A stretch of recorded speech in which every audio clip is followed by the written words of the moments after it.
Hello, friends and true believers. Welcome back to the Spider-Man 77 fan show. John Burgman again here in the studio. And my guest today is unquestionably one of the supreme components of the Spider-Man television series from the 1970s. I realize I kind of say that with every guest on this podcast, and sincerely, I do think every guest is iconic in their own way.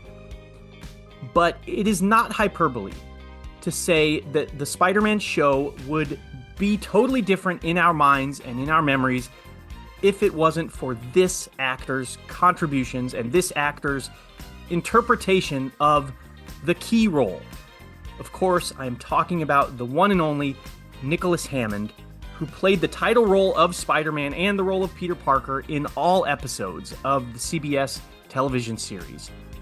Now, quick note here, if you do not know Nicholas Hammond's full resume, it is certainly worth checking out sometime. And what's truly remarkable to me is how much he is a pillar of shows and programs, in addition to Spider-Man, that have their own devoted fan base and fandom. Just as an example, he was in The Sound of Music in 1965.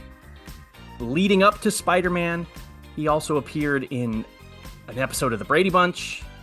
He was in The Waltons. He was in Gunsmoke. He was in Hawaii Five-0. A few years ago, he was in Quentin Tarantino's Once Upon a Time in Hollywood. So just think of that list of credits. All of those have robust communities of fans, fan websites, conventions in some cases, and Nicholas Hammond has always been so generous in sharing his memories from all of those projects and many other projects with the people who love them. Most recently, Nicholas Hammond is, right now in fact, starring in a play down in Australia. It's an Agatha Christie thriller mystery called And Then There Were None. So if you happen to be traveling to Australia anytime in the near future, definitely look into booking a ticket to see Nicholas Hammond in that. Just think about what a once-in-a-lifetime thrill it would be to see him perform down there. Suffice to say, whether it is television or film or theater, plays or musicals, Nicholas Hammond is an actor who really has done it all. But the focus today is all about Spider-Man. So ladies and gentlemen, here is my conversation with Nicholas Hammond.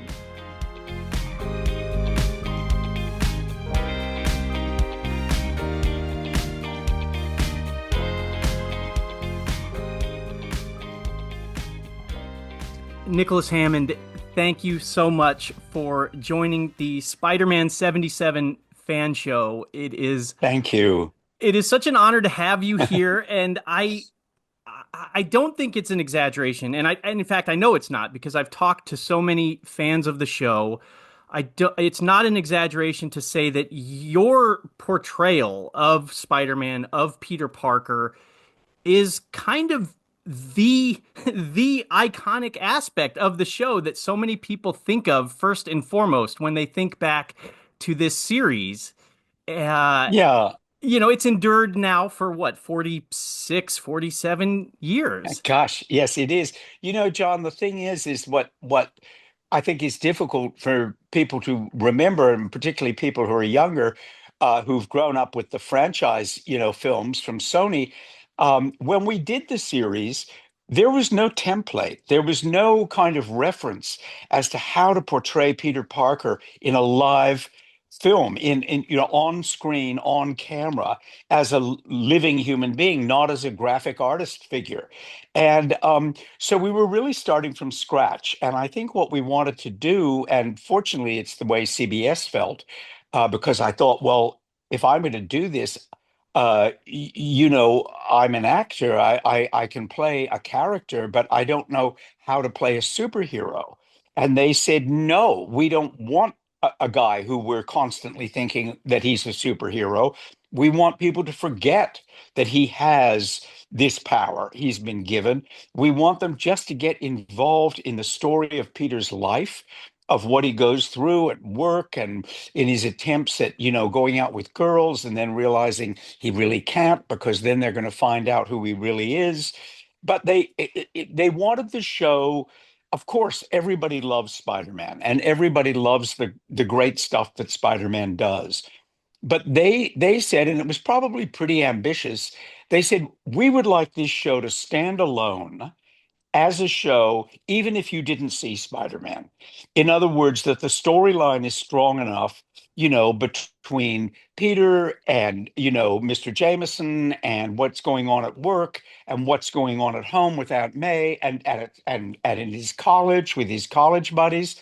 Um, and so that was our ambition. Our ambition was just to, you know, go for it as best as we could with the technical restrictions we had with the stunts and with the stuff with Spider-Man, but really just try to make a damn good show.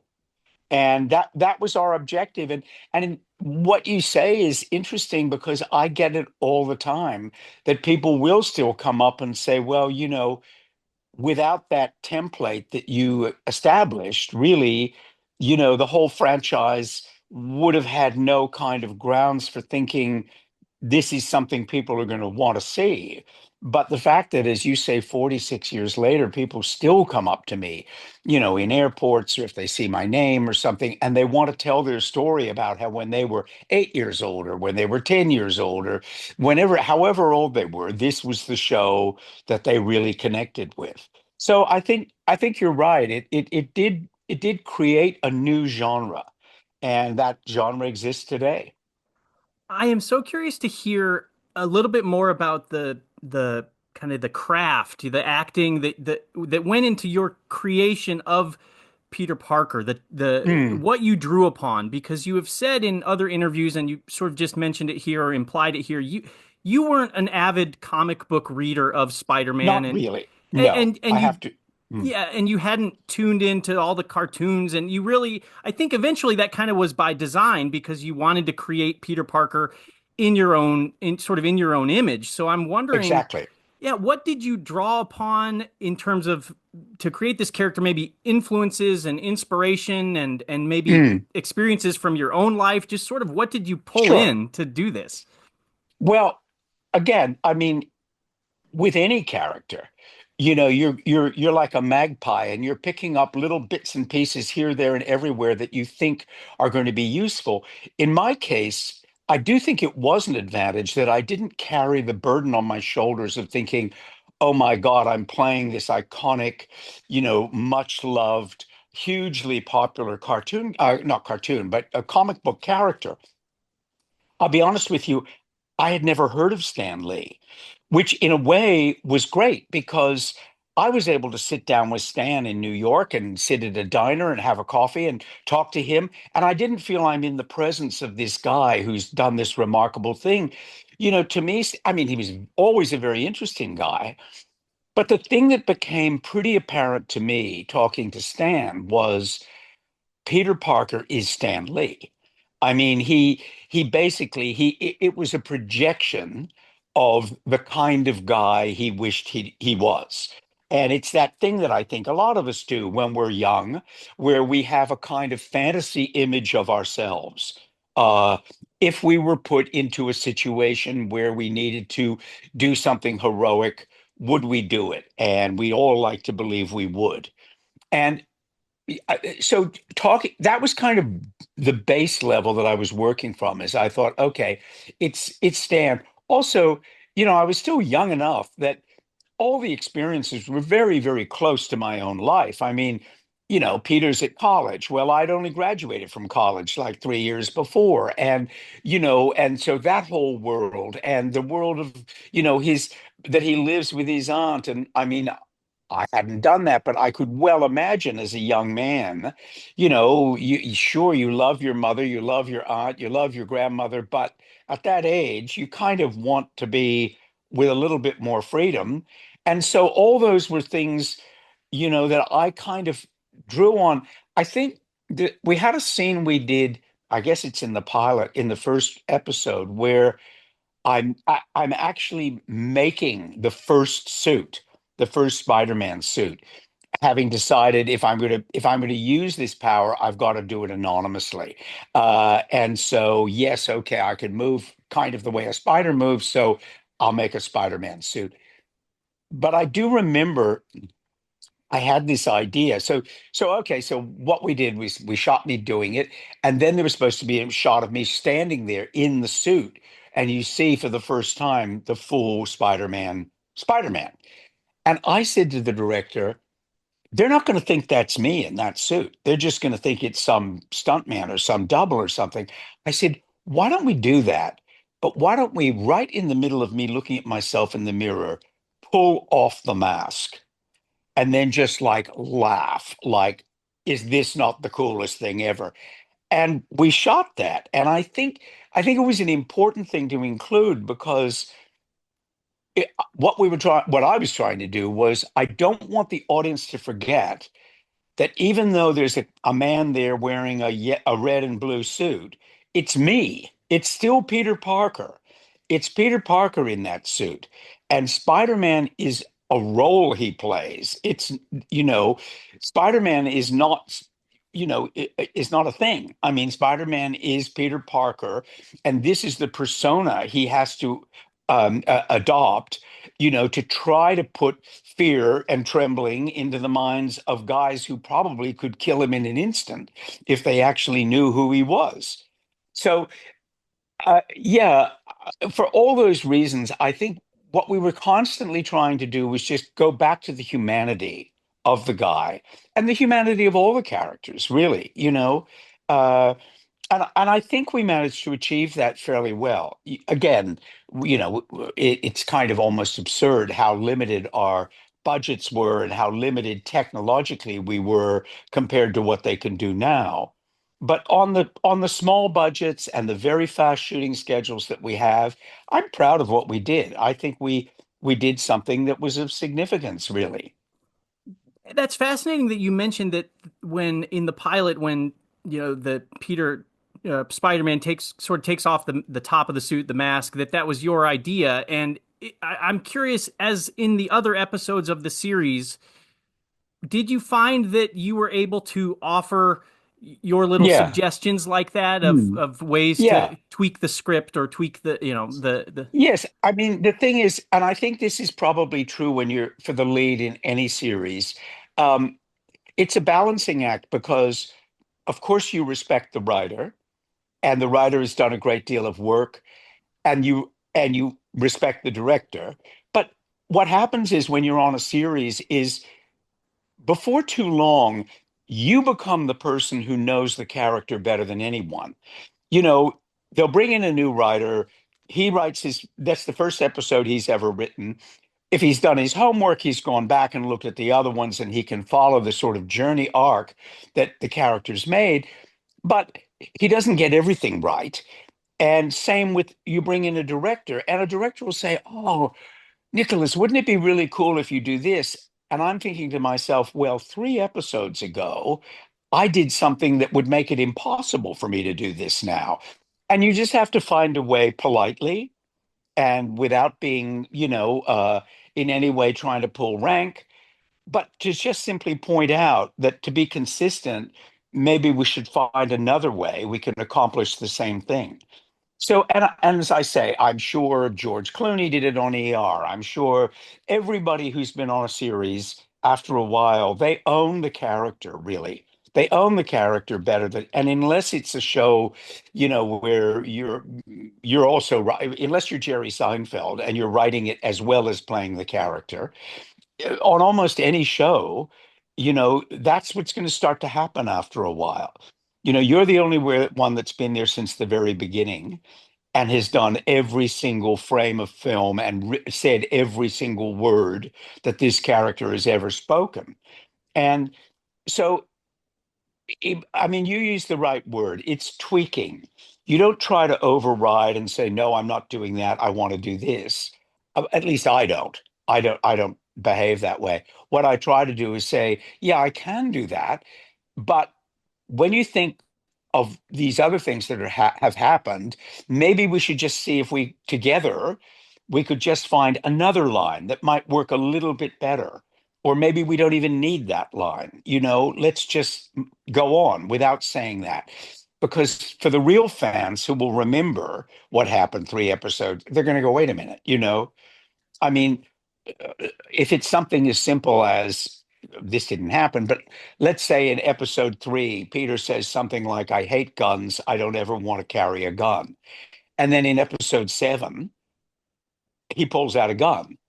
Well, you've just got to try to keep the characters consistent. Otherwise, the audience loses confidence in the show having any kind of reality to it. So yeah, in that respect, I certainly did. Yeah, and it's interesting we're talking about. I think this is a good dovetail into something that I know fans have always been curious about, and maybe specifically getting your kind of reaction and opinion on this in terms of the continuity.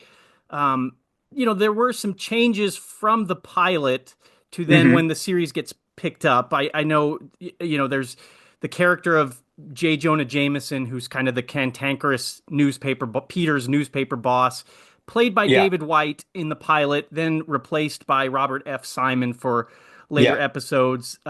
Hilly Hicks is a character that plays Robbie Robertson, and it's not a Hmm. direct replacement, but he works at the newspaper, and then later in the series they bring in a character named Rita, played by Chip Fields, who works in a Yeah. different position but at the newspaper.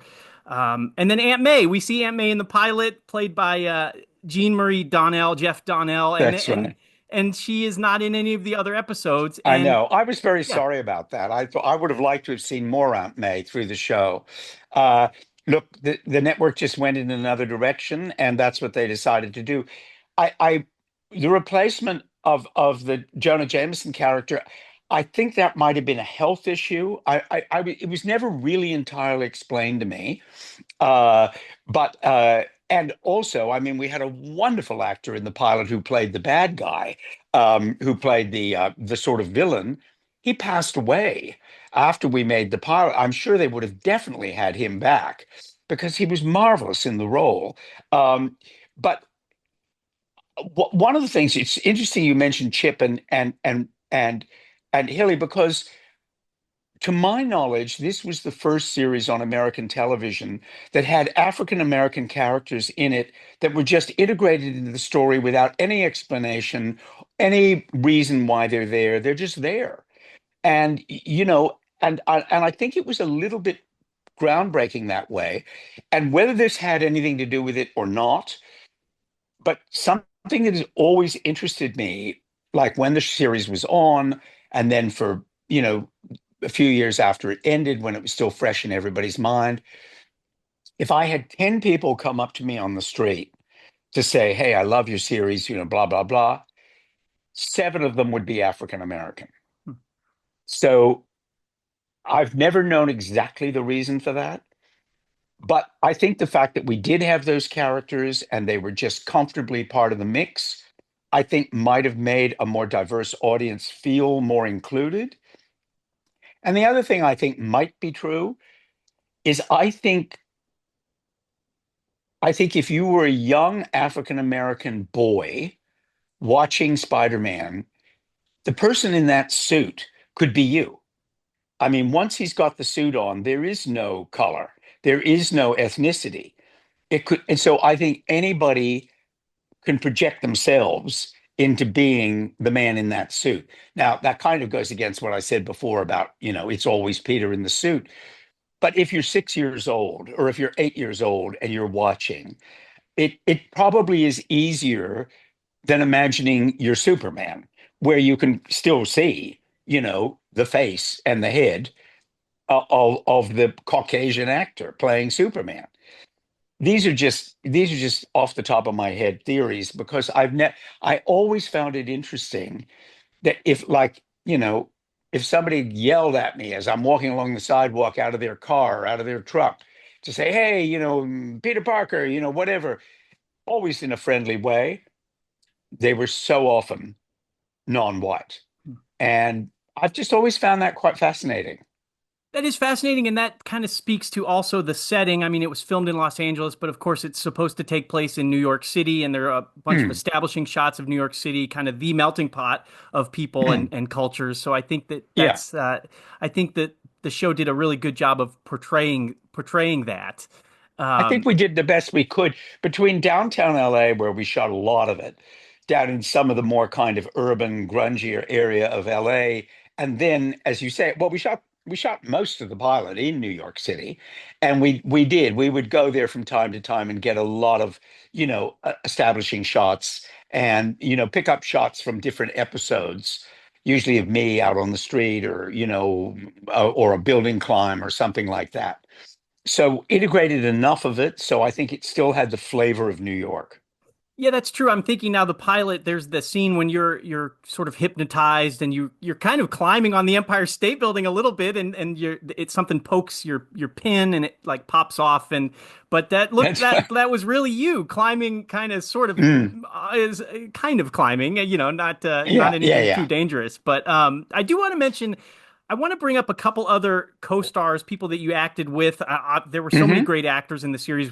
I don't have time to Yeah, mention them all, but maybe just for starters on the pilot, you acted alongside Lisa Eilbacher, who is I loved. yeah, she's not a romantic interest in the pilot per se, but I do think that there's intended to be some kind of chemistry there between her Yeah, character, I Judy think so Tyler, too. and you. Can you recall acting with Lisa in the Of pilot? course.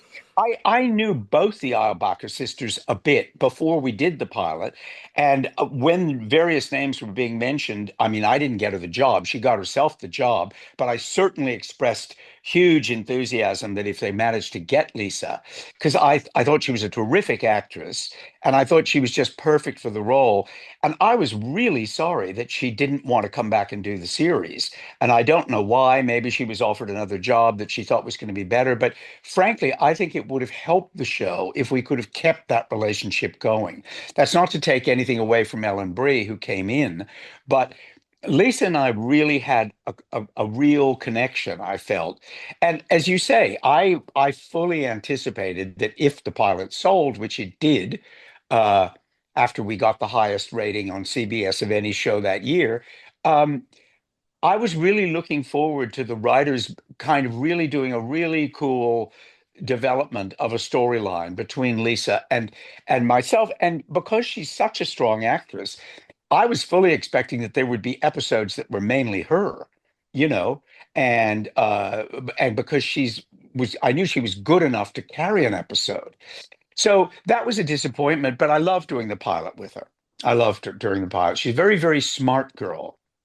And she was in a pretty just in research it seems like she was pretty in a pretty interesting spot at that point in her own career. I think she actually auditioned for Princess Leia in Star Wars Yep, around the same I'm time. sure she did. So I'm um sure she did. yeah, I think she's great in the pilot. I think now that you've mentioned it, I share this kind of what could have been if she had been a series Yeah. regular. That would have been Yeah, wonderful. and that was her choice. At least I was told it was her choice not to come back. And I thought, well, okay, fair enough. You signed on to do the pilot. You didn't sign on to do more, but gee, I wish you had. That's all. How about Joanna Cameron, who comes in for the Deadly Dust, an episode that was shortly after the pilot, at least in terms of the chronology? She Mm, plays Gail Hoffman, kind of a rival or a friend slash rival reporter from L.A., and Peter, of course, that's right. is a reporter from New York. And so, any memories of working with and Oh, filming with sure. Joanna? Well, again, at this time, these people were all kind of in the little talent pool that I used to swim in. So I would see them at auditions, I would see them at screen tests, uh, people like Cheryl Ladd and Joanna, and, you know, these were the people that you kind of mixed with in the business. So I was well aware of her. I'd never worked with her. I knew she was very glamorous and she was perfect for that role because like Peter, who is kind of like a little bit of a nerd, and Joanna is just so glamorous. And I think we had Robert Alda in that same episode. And of course I was thrilled to meet Alan Alda's father, you know. And then I started looking him up and all the films he'd done back in the 50s and the 60s. And so for me, having people like Theodore Bickel and Robert Olda and these wonderful actors, from an earlier time, I just felt honored that they were coming on this set. And then the up and comers, the guys who hadn't done any work before, like Ted Danson, you know, who would come in and do two lines. But again, there was an energy around the show that was really lovely. Yeah, Ted Danson, Morgan Fairchild. There are so many just wonderful, like you said, sort of names from maybe a kind of a previous era of Hollywood, and then there are a number Yeah, of up and comers. I do want to ask about uh, not necessarily acting, but stunt work. Fred Waugh, who yeah, you shared, just sort of shared the suit with, so to speak.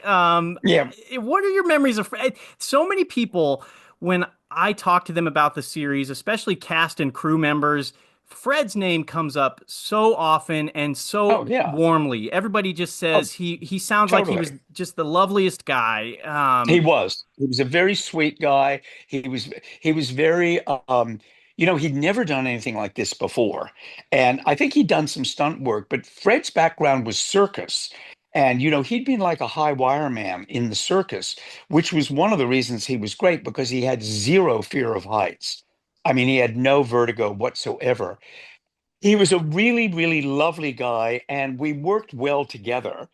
Um, we weren't all that similar physically, but it didn't matter because, obviously we were never seen on screen at the same time together. But what was decided fairly early on, I mean, I said, Fred, believe me, there's going to be no competition here as to who can do the stunts better. You can. I can't. That's not my job. And he said, and there's no competition as to who can act better. He said, you can. And I said, well, I tell you what, I'll wear the suit every time there's an exchange with another actor. Anytime there's dialogue, anytime there's an actual scene that Spider-Man has to be in, it'll be me. When you're up on the 69th floor of the Empire State Building hanging from a wire outside the window, that's you, Freddie, not me.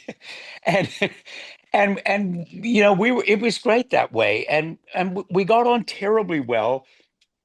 He was considerably older, but still in a very, very good shape. And yeah, he was a real crew favorite. He also, I've got to say, he invented this helmet camera that he wore. I mean, this is long before the days of the Steadicam or even what we now have with things like GoPros. But I mean, it was a very primitive version of it, which was basically like a football helmet in which he put a small 16 millimeter camera which basically gave you the point of view of his point of view as Spider-Man. So if you wanted to see, like, I mean, there'd be a shot of him, say, going up a building, and then there's the shot of what Spider-Man is seeing as he's going up the building. That would be Freddy's helmet cam that did all that. And so he was a huge asset to the show. There's no question. Well, we couldn't have done it without him. Uh, The other thing is we couldn't have done it without a guy like Freddie because time-wise, there was not enough time to turn out a 1 hour episode in 7 days.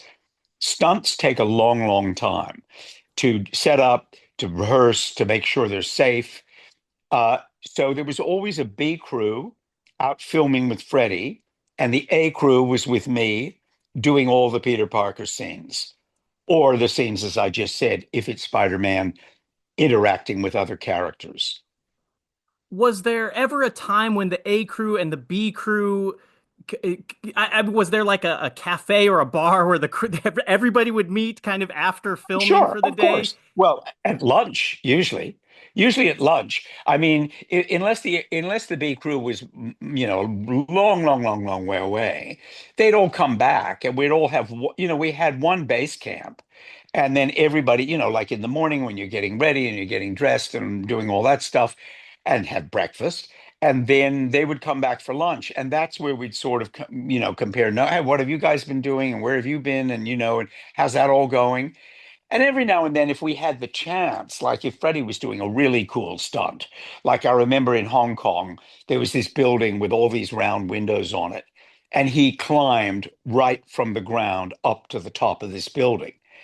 And we all went over there to watch Freddie do it. And it was, I mean, an audience now would look at that and think, oh, that was CGI. They did that with a computer. No, no, no, no, no. It's all real. There's no CGI in the series at all. I think So, the series was so pioneering in the stunt yeah. work and also in the camera, like you said, sort of the first person view that nowadays, I mean, those videos are all over YouTube where people Of hold course, up their yeah. phone like we said at the start of this conversation, this is 46, 47 years ago that Spider-Man, the crew is figuring out that this would be a compelling way to shoot this. I know. Um, Yeah, so much of what we did, I mean, even the props, like the web shooters and the stuff I was wearing on. I mean, the prop guys were just in there inventing this stuff, testing different, do we use silly putty? Do we use, trying all these different things that what will shoot through the air as a liquid and be hard by the time it lands. So they're back there with every chemical they can think of and trying everything. And then, so do I have, like a CO2 cartridge on me somewhere that shoots it out or how? And so it was like an invention factory, because no one had ever done this before. I mean, sure, it's easy to open up a comic book and see that, this is what he does, but then try doing it in real life. and, So, or and on swinging, limited time, right? You had, like you said, it was limited the time turnaround. Yeah. and very limited money, Yeah. Yeah. very limited. I don't think we were given any more money than any other CBS, 1 hour show was given in those days, which was not a lot. So, and we were on location almost the whole time. I mean, we had very few built sets. In fact, we were almost never in a studio because even things like, the Daily Bugle office, well, that was just some empty office building in LA somewhere that they just dressed it up to look like a newspaper office. But they were real buildings. It wasn't like a purpose-built soundstage. So it had all the difficulties. And the house, Aunt May's house, the house is still there. It's out in Larchmont in LA. And uh, so almost everything we did, we shot, for real on location. I So certainly, yeah. yeah, I wish we could go through every episode, but I maybe just one in particular, since you brought it up, the Hong Kong Dragons Challenge, or the Chinese Web as it's sometimes titled. Mm. Uh, can you tell me what goes through your mind? They tell you, Nicholas, we're gonna film in Hong Kong. That's not exactly downtown LA, right? Um, No, and remember, this is back in the day where Hong Kong was okay, but I mean, you went 5 miles east of Hong Kong, and there were people with missiles pointing at you, trying to kill you. And I remember when we flew in to what then I think was Kai Tak Airport, and they said, when we leave here, the only way the runway points is towards communist China. But so what'll happen is once the plane gets to about 1,000 feet, the pilot just does this unbelievable sharp turn because if he crosses over into Chinese airspace, they'll shoot it down. So, those were the conditions under which we were filming. But I was excited about going. That actually is my favorite one because, well, both the pilot and that one, they were both released internationally as feature films. And they felt like feature films while you were making them. In fact, every time I'm in Europe or Britain, people always think of that show as not being a television series. They always say, oh, the first Spider-Man movies I ever saw were your two. The Amazing Spider-Man, which was the pilot, and the Dragon's Challenge. And they ran in movie theaters all over Europe, all over Asia. And in fact, the pilot, but I mean, I won't get off topic because I know you want to talk about the Chinese one. It for so many reasons, I loved working on that. I love the location and the sort of freedom. of being out there. Also, a wonderful, wonderful young Chinese American actress, Rosalind Chow. It was her very first job. She was 18 years old, and I immediately knew this this girl is terrific. And and she was so open and she was so willing and she was so trusting about just trying anything. And we're still friends to this day, Rosalind. I see her every time I'm in LA. And uh, that was one of the great benefits. And also just working in such a place that is just so different, so incredibly different. I'll tell you, John, a little story that hasn't, I don't think, been told, one of the few that hasn't. But we were shooting one day at I think they're called the fish markets. They were right out on the water, and it ended up with a fight scene on board some big kind of boat that's like a pagoda looking boat. It's actually a floating restaurant, and with all these, I don't know if they were taekwondo guys or karate guys or whatever. Uh, but there's a scene of me just walking through the markets, and we rehearsed it. And it's just like the real vendors. They're all out there. They've got chickens and snakes and frogs and vegetables and fish and what they're selling. It was just a normal market. So we walked through the whole thing, a long, long, long way, several blocks, with a camera that was like a primitive sort of steady cam that they were following me with. And then we're getting ready to shoot it, and they go back to shoot it. All the merchants have gone away. The street's just empty. And they're going, what's going on? Where is everybody? And somebody came up I was told this afterwards. They never told me at the time. Somebody went up to the producer and said, listen, Blake Edwards was here a month ago shooting a Pink Panther movie, and they had tons of money. And he said, and their production manager just went down the line and handed a $50 bill to every single one of these guys. They're all waiting for their $50 bill. And, on our budget, we couldn't give 1,000 people a $50 bill each. So they thought, well, as I say, I was blissfully unaware of this. All I knew was, oh, I guess they're on their lunch break. And they said, Nicholas, you just go to your trailer. We'll call you when we're ready. There's a knock on the trailer door, and there's the producer. And standing next to him is a very short, quite quite stout, older Chinese gentleman.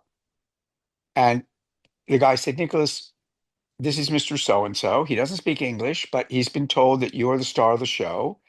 And we're just going to take a walk, if you don't mind. Would you mind walking? And I thought, I have no idea what's going on, but fine. So he said, just would you walk with Mr. So and so, just the length of the road? So I walked with him side by side. And just before I left, they said, just put your hand on his shoulder as you're walking along. So halfway down, I just put my hand on his shoulder. He put his hand on my shoulder, and we walked and smiled and nodded and couldn't talk because neither of us could speak the other language. We got to the end of the road. All of the merchants came back out and put their stuff out again. And I said, well, what just happened? They said, that guy is the boss of the biggest criminal triad in Hong Kong. And all of this area is under his control. And they said it was a hell of a lot cheaper to get him to walk down the street with you, which sent the signal to everybody, do what these people say. And they did it. So that's how we got the shot. Oh my gosh, that is a I fascinating know. story. Anybody that now, I'm sure everybody that listens to this is going to go try to watch that scene and now Yeah, know all yeah, of yeah. the exposition. That is So So for all those reasons, it was yeah. highly exotic. Of course, I also have a great love for the pilot because the one we shot in New York, because again, it was like doing a movie. And, I have a special reason for loving it because without that pilot, Quentin Tarantino would have never hired me to be in Once Upon a Time in Hollywood. As you probably know, he loves that pilot. He showed it at the New Beverly Cinema. He found a 35 millimeter print of it in England in some old abandoned movie theater. He paid to have it all completely restored, and he ran it as a feature film on a double bill with the very first one that Tobey Maguire did. He ran the two of them together. And I thought, That's well, neat. that's why I got to play Sam Wanamaker. So I'll always be grateful. That is fascinating. Yeah. I love the connection to current cinema because that's kind of what it's all about for myself Yeah, and I fans think is so. enduring, through the decades. And I that's good because it brings us to I want to ask you about the play that you are currently in. Uh Yeah, if you could tell me a little bit about it because it's sure. and then there were none. It's based on an Agatha Christie novel, which Well, please. based on a novel, but Agatha Christie wrote the play as well. The play was written by her. At the same time, she wrote the book. It's now the most popular Agatha Christie book in the world, and it's been translated into like 20 languages, and it's hugely, hugely popular. And that's the reason for the mustache, by the way. And so I'm playing the retired British Army general. It's a group of 10 people. They receive an invitation to come for a weekend vacation out at a beautiful mansion on an island off the coast of England. They don't know each other, but they all arrive, and it would be like having Jeff Bezos send you an invitation saying, "Come on my yacht," and who's going to say no? So they all turn up at this house, and then they suddenly realize they're on this island. They're cut off. There's no way to get off the island, and bad things start happening, and no one can explain why. And one by one, people start getting killed. And so you have to try to figure out, okay, what's going on? Where is this man who invited them all out to the island? Who's here on this island that we haven't seen? Who's committing these murders? And it's a really terrific thriller, and the audiences just love it. So I've put my theater hat on for a while, between films and between television shows, which I think is good. It kind of recharges the batteries. So I'm here in Perth, Australia at the moment. We did Melbourne, Australia. We did Sydney. We're now in Perth. Then I'm going to Florence, Italy next week because we're having a Sound of Music 60th anniversary reunion there, and then I come back and continue the play for another 3 months. So I love doing it. The audience loves watching it, and it kind of recharges your batteries as an actor to get out there in front of 1,500 people every night and have to try to hold their interest and hold them in the palm of your hand and deliver the goods. In fact, I'll be doing it again in about 2 hours. We've got two shows today. So it's Saturday here. I mean, Wednesday here. So we do a matinee and an evening show. And yeah, and I really, really do love it. So I hope I can always, I mean, Christopher Plummer is sort of my role model. Where right to the day he passed away, he was going back between doing theater on Broadway, major movies, television miniseries. He was just covering the waterfront with all three. And if I get my wish, that's what I'll be doing. It's an appropriate bookend for the talking about Spider-Man because I've read and I've heard you say that you were approached by a producer and told that they wanted you in Spider-Man when you were in LA doing a Tom Yeah. Stoppard play. You were doing the play called Very good, John. Travesties. That's right. Well, it was actually, we were doing it. It was like a double header. We would do travesties one, same group of actors, and we did travesties one night, and then the importance of being earnest the next night. And we go, and the idea was is the audience would buy tickets to both, and then they could see the same actor. I played a Jack, who is earnest in the importance of being earnest, and then I played this crazy artist in travesties, and so they could not have been more different. And yeah, I was doing those two plays, but Oscar Wilde and Tom Stoppard, this is pretty elevated drama, on both of them. So when CBS said, "Oh yeah, we saw him in the play. We'd really like him to come in and meet for Peter Parker," and I'm like saying to my agent, "How how did people watching me in those think?" Oh yeah, we're doing a show about a comic book hero. This is the guy we want. But as I say, getting back to what we started saying at the beginning, what I hadn't realized was they just wanted an actor. They wanted an actor who they felt could play someone that the audience would find completely believable. And that's what interested me. As soon as they told me that, I thought, okay, that's an interesting challenge. You've been bitten by the spider, you have this power. Now, what are you going to do with it? That's the dramatic question that runs through the whole series as far as I'm concerned. You know, the spider bite is the inciting incident that triggers everything, but then you're faced with the choice. Do you use it to rob banks? Do you use it to kill people? Do you use it to, somehow get global power for yourself? Or do you try to do it? Do you try to just be a good person and use it to do good things? And, and that's what I think Peter tried to do. I I think he still is trying to do it. and I think that your portrayal really kind of puts some pathos to that and shows with this power, how does that affect your interactions with other people, with people you work Exactly. with women that you meet, with, whoever it Yeah. might be. And Well, I that's what I always thought. I used to say that. I used to say, I mean, imagine being a young man that age, a young, heterosexual man, and there are all these great women you meet, these great young women, like Lisa Eilbacher, like all of them, like Joanna. And of course, you're going to be physically attracted to them and emotionally attracted to them.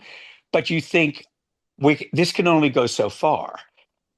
I can't have this girl wake up in my apartment tomorrow morning and open the closet and see the Spider-Man suits hanging there, because that puts her life at danger. As soon as the bad guys out there connect her with me, she's a target. And so I think that's what I always use as the justification for why, and the same with Rosalind in the Hong Kong show. My gosh, I would have loved there to be a romantic storyline between me and Rosalind, and that would have been very interesting with an Asian girl. But we just couldn't go there. You know, we just couldn't go there. I mean, we always had little fleeting moments where you could see, oh, gee, if things were different, who knows where this relationship would have gone. But no, I mean, in fact, I just came across some publicity stills.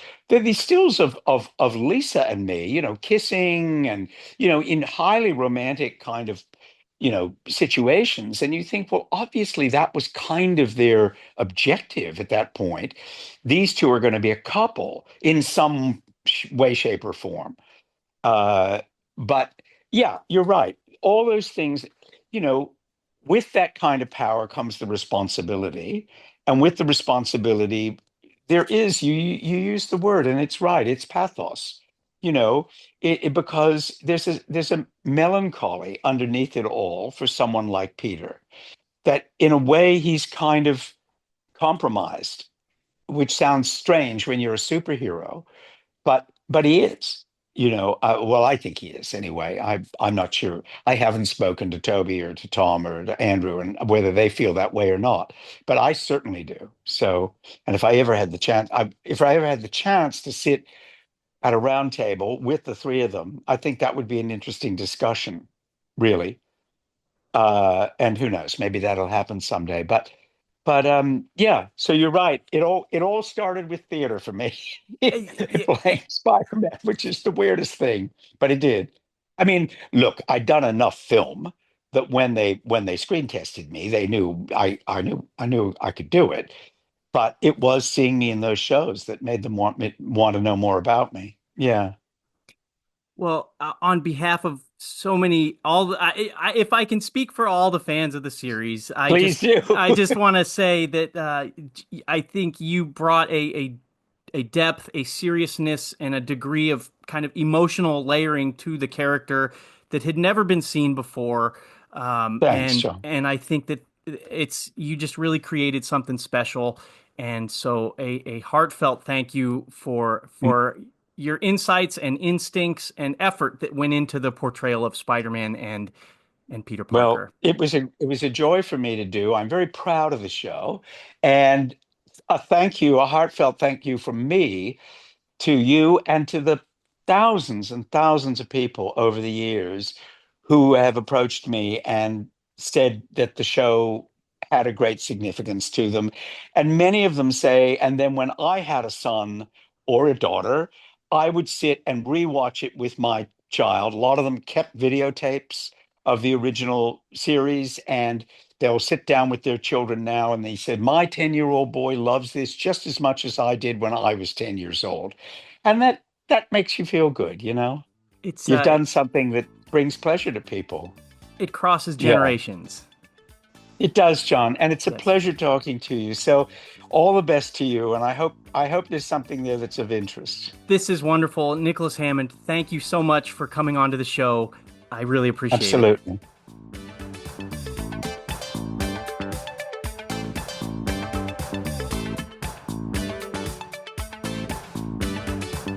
Thank you truly and wholeheartedly to Nicholas Hammond for coming onto the Spider-Man 77 fan show and making the memories come alive, sharing some of those special insights, sharing some of those recollections. It was very cool to hear that the pilot and the Chinese web are his two favorite episodes from the series. I think those are probably my two favorite episodes as well, but I don't know. You throw the Deadly Dust in there. You throw a Matter of State in there where Spidey's literally climbing up the side of the Empire State Building. I always like the photo finish also. I don't know. It gets really hard to choose favorites, doesn't it? Anyway, if you enjoy this podcast, it helps if you leave a comment, talk to us on Apple, talk to us here on YouTube. Tell us your favorite episode. Tell us what you love about Nicholas Hammond's portrayal of Spider-Man. Just tell us why you love the series. Tell us your memories of watching the series. We'd love to hear from you. Give us a like, give us a follow. All of that stuff really does help us know that this podcast is resonating. Also, follow us on Instagram at Spidey TV Series, or you can just go to Instagram and search the Amazing Spider-Man TV Series fan site. Also, check out all of the cool photos and information and interviews that are up on our website, which is spiderman77.com. Paul does amazing work on that site and on social media and just keeps this thing that he has created chugging along. It's wonderful. We have a great community of enthusiasts, and if you're listening to this, we would very much love for you to be a part of it. Come join us. That's it from me. Thank you for listening. I'll see you next time.